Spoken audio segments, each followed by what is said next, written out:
आल्हा शुरू होता है। गायक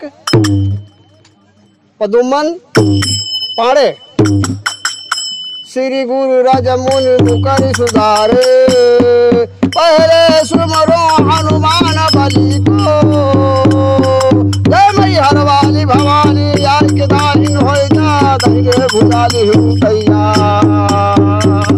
आलू भिंडी तो होई गया झगड़ा, कोहड़ा खींच ले तलवार। कोहड़ा खींच ले तलवार। घोड़ा खींच ले तलवार। आगे बोला। ईद का जारिया आया है ब्रह्मापुर का सुन लहवा।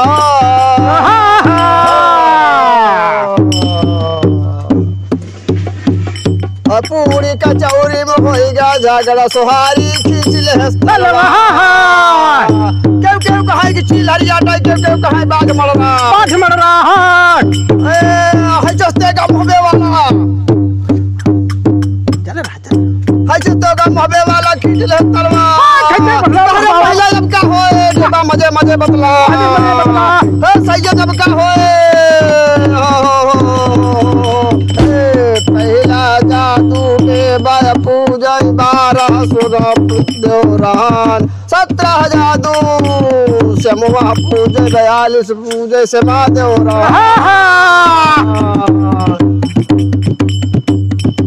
आला उदल से हो जा झगड़ा, महिला मजे मजे बतला।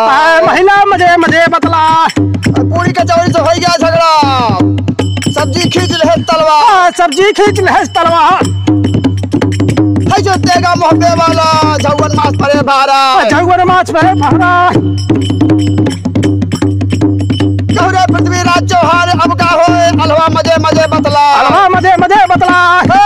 देवला रानी दिगन